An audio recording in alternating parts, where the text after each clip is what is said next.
Hello, everybody. Welcome to the Hitch and Jordy experience.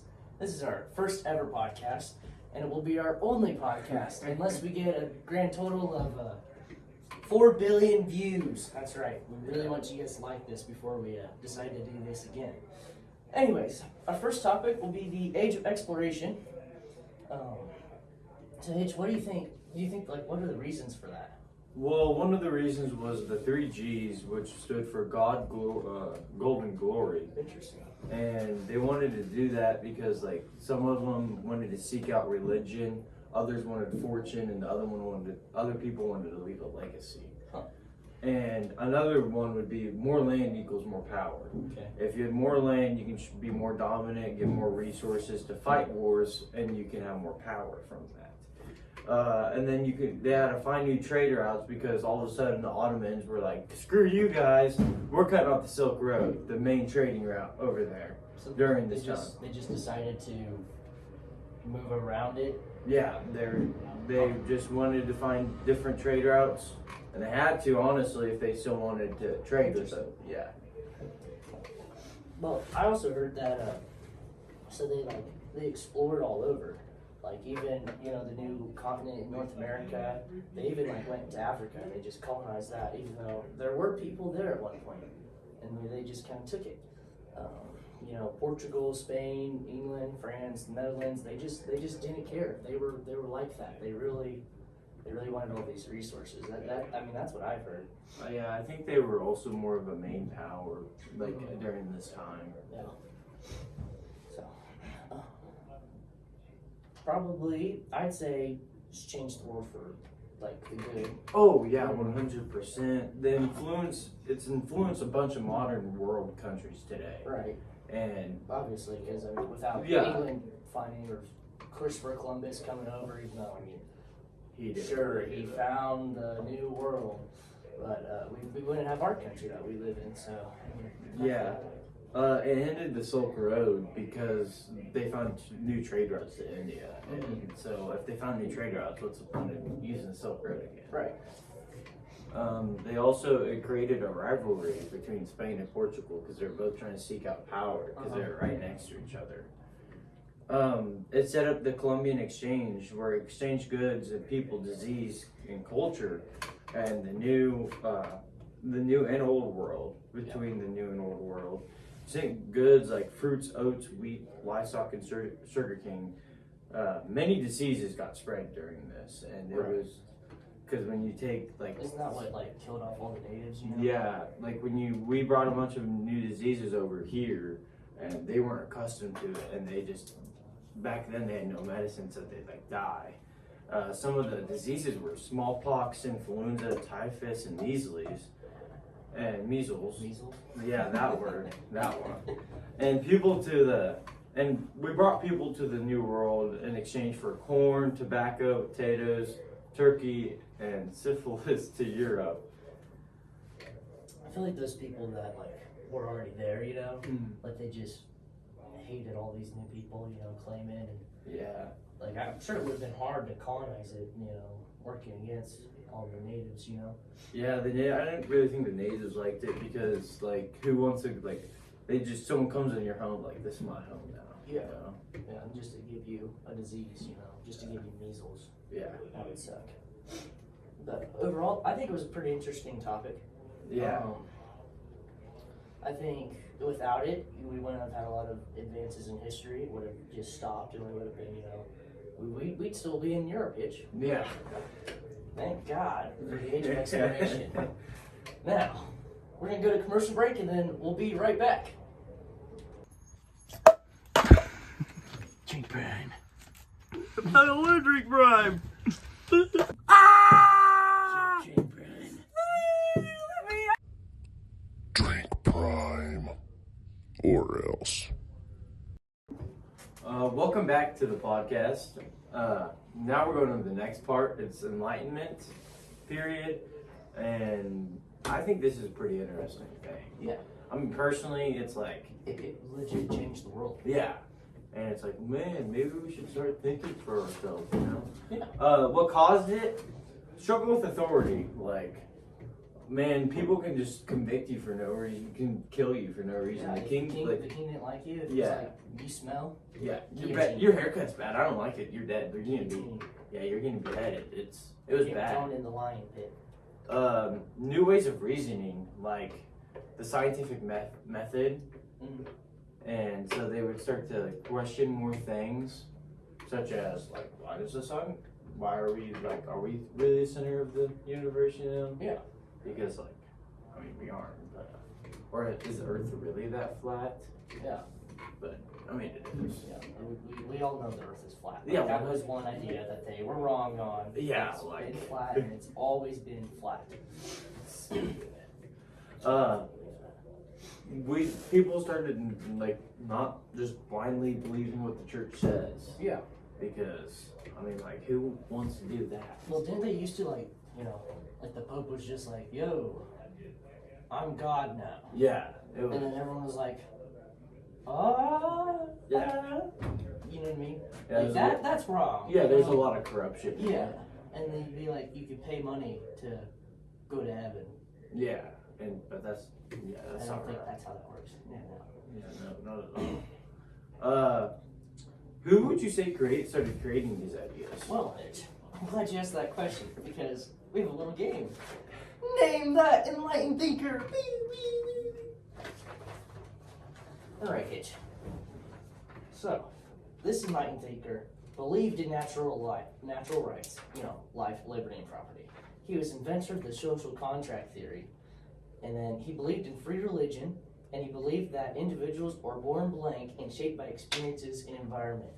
Do you know what enlightened thinker that is? LeBron James. It is actually John Locke. So, as I said earlier, he's the inventor of the social contract theory. The social contract theory is basically where people agree to follow laws and rules in order for social benefits from their leader. He was born August 29th, 1632 in United Kingdom, and he died October 28th, 1704 at 72 years old in High Labour, UK, which that's pretty impressive for back in the day. Yeah, 72 years. Yeah. All right. Now, this enlightened thinker was against mercantilism.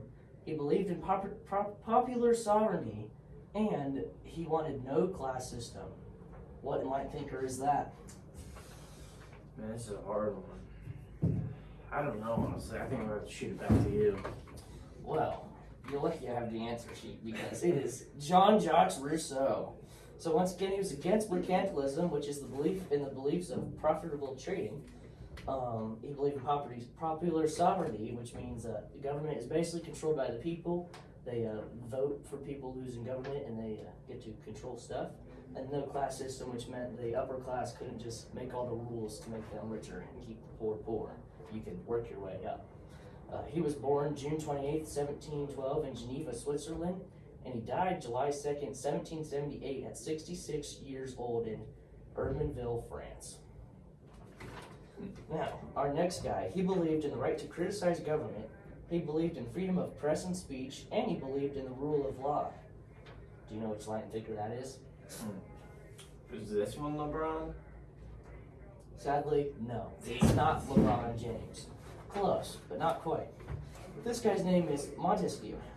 So, once again, believed in the right to criticize government, freedom of press and speech, and the rule of law. And the rule of law was whoever makes the law has to follow the law. So the king just can't be like, oh, you guys all have to go to church for 5 hours a day, but then not do anything. Or you guys could only marry one woman, and then he has 5 wives. Like that doesn't work. Montesquieu was born January 18th, 1689 in La Breda, France, and he died February 10th, 1755 at age 66 years old in Paris, France. Same as Jean-Jacques Rousseau. And that, everybody, is the Enlightened Thinker's game. Name that Enlightened Thinker.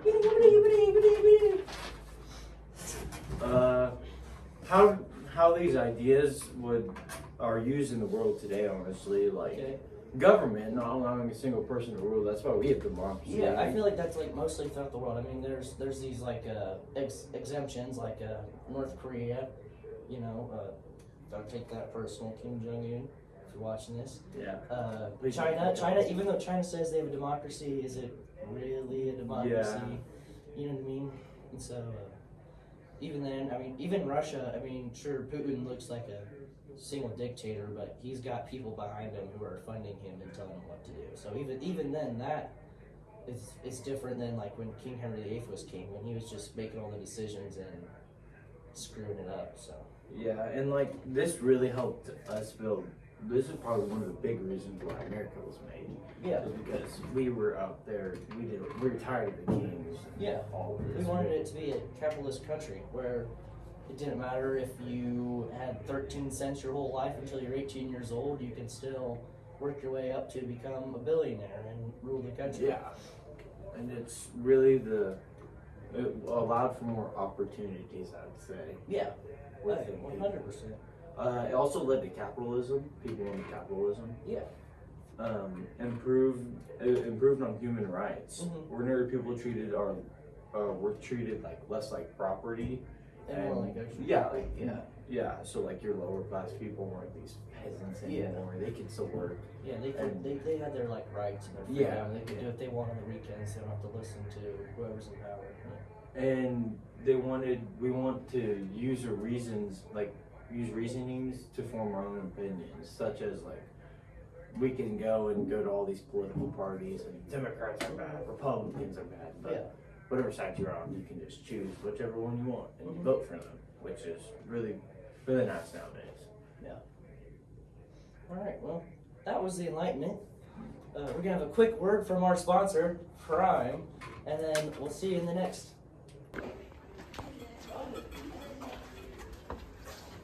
Yo, is that a tiger? Did somebody say a tiger? But first, before I pounce on this tiger, I'm gonna drink me some brand. Prime is so good that even countless celebrities drink it. Even Caesar drinks Prime. Prime even helps you harness your inner tiger.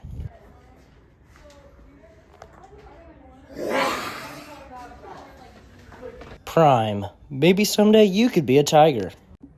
Well, I hope you guys enjoyed that quick word from the greatest sports drink in the history of the world, Prime. But back to our topics. So now we're going to talk about the Industrial Revolution, which came after the Enlightenment, and it was a big effect of the Enlightenment. Why would you think it happened? I would say it happened because we needed new innovation. Once like the Age of Exploration happened and Enlightenment, where we had both of those hit like back to back, and so people are now living in more like new areas, and so they need new innovation to survive. They can't just do the old thing, or else they're gonna die out. And even then, when we finally started getting some of that new technology, the population growth started to boom, and so that's what really like tipped the iceberg on the Industrial Revolution. It really like pushed it over the fence to where they started mass producing things and industrializing and like making food faster and more efficient, so like people could eat, and it raised the life expectancy, and which is really crazy because these factories were, as you'll find out later, not very good. What else do you think? Do you think there's anything else? I think it increased demands for processed goods. Okay. And there was an abundance for raw materials. Yeah. Because if you're mass producing all this stuff, you need more material for it. Mm-hmm. And if you and then now you get these big populated areas, they're gonna need more of it. So it's gonna completely increase it. Yeah, and I found with like the raw goods, once they found like these new like areas, like the whole North and South American continent, like after the exploration, like they just had all this stuff that they could dispose of, and so much iron, coal, natural resources. They really needed it. Yeah. What do you think like came out of the Industrial Revolution? Like, what do you think was like invented? Well, that brings me to my next topic: the top 10 inventions. What? That's crazy. Yeah. It's gonna be a fun game. So we're here playing the game show Top 10 Inventions of the Industrial Revolution.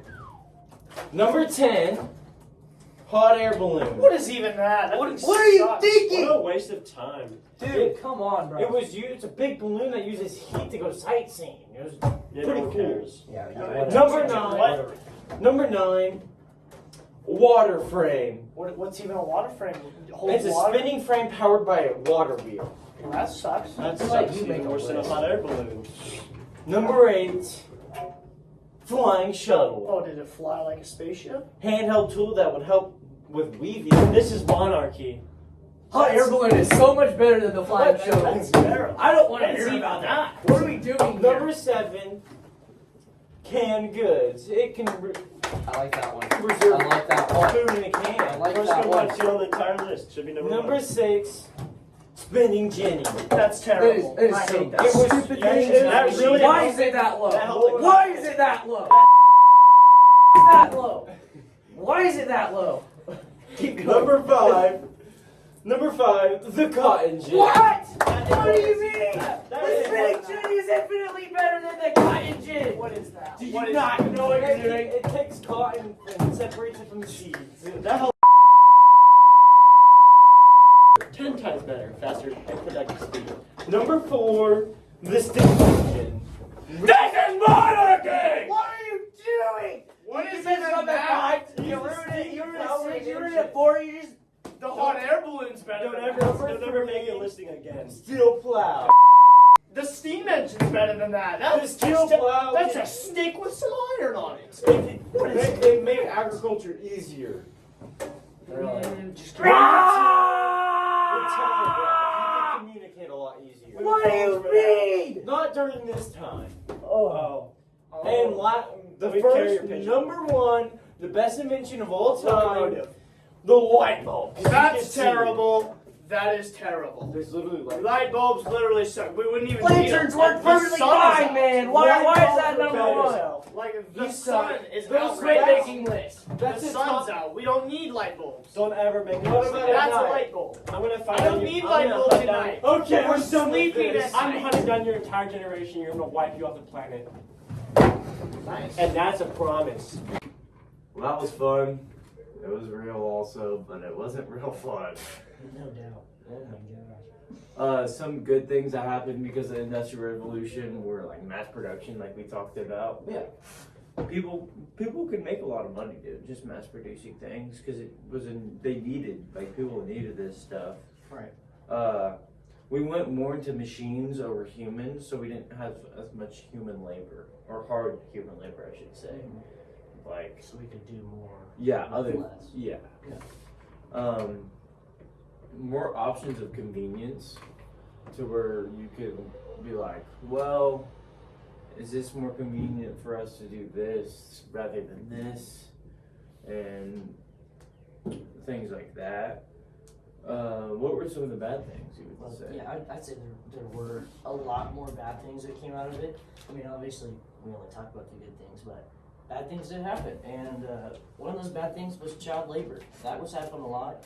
And these big corporations, they would barely pay these like 12-year-old, 11-year-old kids to go work in the coal mine. They gave them like cents a day. And, you know, the kids, you know, when you're little, you get money and you're like, oh, yeah, I love money. But, like, it was a bad year. terrible. Yeah. And then when we made all these factories and we're burning all that oil and whatnot, and it's polluting the air, and it's ruining like forests around it, and then deforestation became a problem because you need wood to build factories and whatnot. It also developed slums, which was like really poor communities like around factories. And because of those slums, you had spread of diseases because, you know, usually you can have like a hospital, and so everyone's health was bad when you're like inhaling all that terrible dust and whatnot. Yeah. So, yeah, I'd say those were terrible. Obviously, the Industrial Revolution was important, but it was also something that was terrible. But I mean, without it, we wouldn't be where we are today. We wouldn't have learned those lessons. Yeah. I mean, so, yeah. Hopefully you learned about the Industrial Revolution in this topic. We'll be back again here shortly. Nice watch. Hey there, Wyatt. And I'm saying drink Prime. So good you want to drink and pee.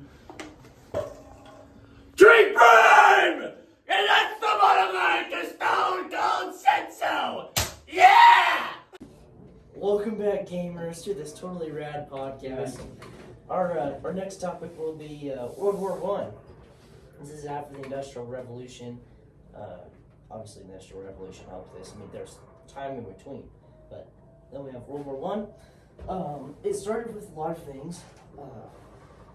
After all of this previous stuff we talked about, there was no more land to go around, like no more new land, like native people to live in there. For all these big powers to conquer, so they had nowhere to go, so they figured, oh, why not we just start conquering each other again? And that occurred because of they had high nationalism, so they believed that their way was better, and that they were right, and the other countries were wrong and dumb, and that they should surrender, and then they can be a big, happy empire. And then the egos were also really high of some European leaders. Britain, Germany, and Russia, actually, all of their leaders, they were cousins, so of course they were like wanting to compete with each other. Yeah, exactly. And then there was also lots of economic and military competitions where they wanted their militaries and economy to be the best. Like, I mean, that's how it is now, but it was really bad back then. And then the tip of the iceberg was probably the assassination of Archduke Franz Ferdinand. So he was the heir to the throne of Austria-Hungary, and when he died, they got really, really mad, and so that's how it basically started. Some interesting facts about World War One. British tanks were labeled as male and female. Male tanks were equipped with cannons, and female tanks were equipped with machine guns. Britain also used elephants to pull ammunition because a bunch of horses were used on the front lines. Yeah. And blimps were used in World War One to drop bombs and scout, like, out in cities. Which, that's just stupid. Like, Yeah, one bullet and it's gone. And also, it's huge. Like, man, and it's not, wouldn't really say they're that fast. So it's like, man, you see that big ball in the air over there? I wonder what they're doing. Probably going to drop a bomb on us. We probably should evacuate. Yeah, talk about it. So, and then this war was it was the war to end all wars, which it wasn't. It was probably really what started World War II. The Treaty of Versailles was very unfair. It benefited Britain, France, and the USA a lot, even though, We were really in. Yeah, we were really, we just joined the end and we were like, yeah, victory! We pretty much left out Russia entirely. They really had no deal in like the peace talks, even though they had the most casualties, but we figured because they were wimps, because they dropped out, which, I mean, they did drop out, but not for the reason of they were done fighting. It was the reason of a new like leadership came in and they're like, no, we're not doing that anymore. And then instead of blaming Austria-Hungary for starting this whole thing, Germany got the big blame. They were blamed for the start. They were blamed for everything. They lost all of their military, and it really, the Germans like hated that. They lost their military, they lost their land. Like half their land was given to a new country named Poland, and so the German resentment, it grew a lot of anger in that country, and it led to the rise of the Nazi Party, where a crazy World War I veteran who about died multiple times, who was a failed Austrian painter with a Charlie Chaplin mustache and a comb-over haircut. He rose to power and he seized control of Germany, and he basically started World War II because he promised the German people that their country was going to be, great again, and it was going to be grand, and they were going to be successful, and they were going to be the German Empire, the great German Empire, and take over Britain, France, and they'll be a great country again, which, I mean, as we know, didn't happen, thankfully, because that mustache man might have been a genius. He was very evil. And so, Japan also didn't like that treaty because they were left out too, even though they helped back in like the Pacific side of the war and like the Philippines and whatnot, and the Allies really were like, nah, you didn't do much because you weren't here in this big mainland Europe. And so that's when World War II happened, Japan really hated us in the U.S. and Pearl Harbor as we know it, and yeah. The rest is history. Yep, the rest is history, literally. So, well, that has been our podcast. Thank you for Prime for sponsoring us. Drink Prime. Yeah, great sports drink, honestly. Yep, so this has been Jordy And this is Hitch. and Hitch and Jordy Experience. First ever episode, only episode. Never gonna happen again. See ya.